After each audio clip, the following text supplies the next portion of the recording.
Hello, welcome to Kapow Toys Presents. I'm your host, King Grimlock, and today we are going to be looking at Device Label Blaster. Yay! Oh, I've been waiting for this guy for an absolute age. I mean, well, it's a year overdue now, and he's finally here. The nemesis of music label Soundwave is finally here, and you know what, he is quite nice actually. This is a lot simpler than the Soundwave, and I've not used him for his USB because he's a USB hub, if you didn't know. I haven't used him for his USB hub capabilities because I've got enough USB ports on my computer, and this is a toy to me, not a bit of equipment. He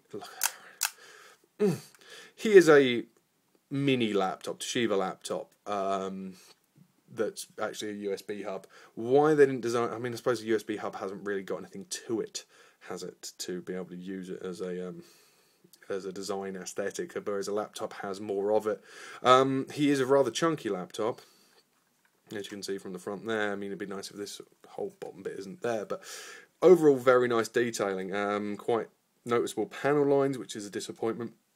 But you're not really buying him for this mode in the same way that I didn't buy music label Soundwave for his MP3 function. I didn't buy Blaster for his USB function or his look. I would have preferred it if he was more to his original G1 counterpart design. But you know what? You're never going to get it. So what? Yeah, unless you want another MP3 player, you're never going to use. So what you get is this laptop-esque design, and he has some wonderful sculpted detail all over to make him believable as a laptop. You know, you have your camera and microphone bit there, your speakers in there. I don't know if that's a power button. You've got your mouse touch pads there. You know, all of the keys have actually been picked out as they would be on a laptop as well. It's a shame they haven't gone to the effort of putting in the paint apps there, because if you actually had all the details, that would look fairly sensational. Close it up. It all looks quite laptop-y. Again, you got, you know, hide that and it looks very nicely laptopy.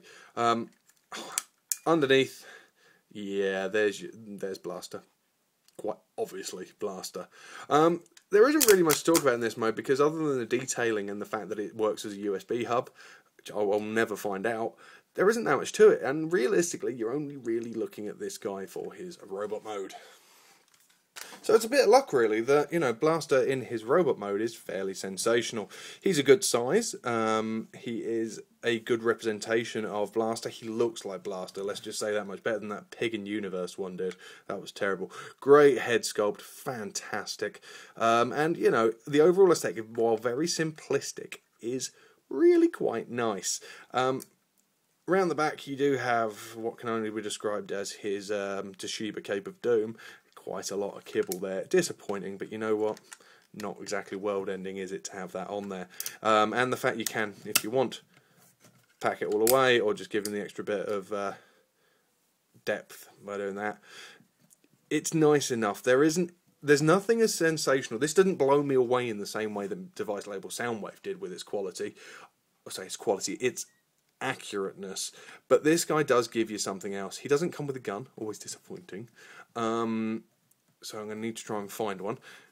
Any recommendations? Please comments in below.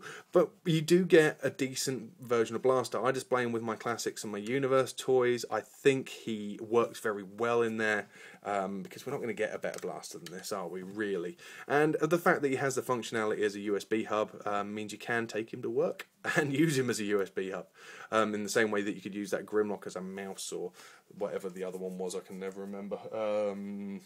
Oh, the USB sticks. A little bit of a scale comparison for you. There is Device Label Soundwave with him.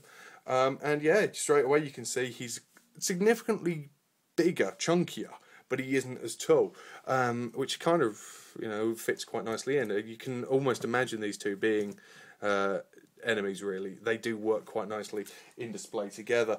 The detailing on it is fairly standard. While I've been looking at, you know, the likes of the Revenge of the Fallen line, and the Hunt for Decepticons line, and the Universe Classic Generations line, the detailing on those robots is unbelievable. That, you know, they've really gone that extra mile with it to make it look as sensational as possible. With this guy, they've kept it fairly simplistic. They really haven't gone to the same level of detail as they did with the music label Soundwave. But what you do get is a very nice representation of Blaster that does also, even though I don't have one, hold Generation 1 cassettes. Nice little touch, necessary, completely not. But it does mean I now have to get a steel jaw. So there you go, there is Device Label Blaster in all his glory. He's expensive for what he is. You know, if you're going to use the USB hub, then actually you've got a transforming USB hub. It's still a bit pricey, but you know what? You're a Transformers fan. You wouldn't be watching this if you weren't, really. Well, you might be. I don't know. But if you're not going to use it as a USB hub, just as a display piece, yes, it's the best blaster, the most articulated blaster that we've got. But for the same price, you can get the Generation 1 reissue one with the 3 cassettes, the SDCC exclusive. So it's a toss-up between what you want. Do you want the newer, articulated one that fits very well with the Universe line, or do you want the older one? We'll forget the Universe Blaster, the repaint of Cybertron Soundwave, because that was crap. Honestly, I got this because I love my Classics and Universe line. I didn't want the G1 reissue. I wanted this guy. I'm really pleased with this guy. And I think anyone who has any of the Device Label stuff will feel the same way about this guy as well. And you won't really, if you've spent the money before on the Device Label stuff, then you are more, and Music Label stuff, you're more likely to feel comfortable dropping the money required to spend on this guy. If it's your first one, I wouldn't recommend going to this guy first. Go to your Sound Waves, go to your USB Ravages, go to your optical mouse Tripticons, or you know, your Tigertrons and things like that. The ones that are a little more accurate. I mean, the Ravage especially is gorgeous, and isn't as expensive.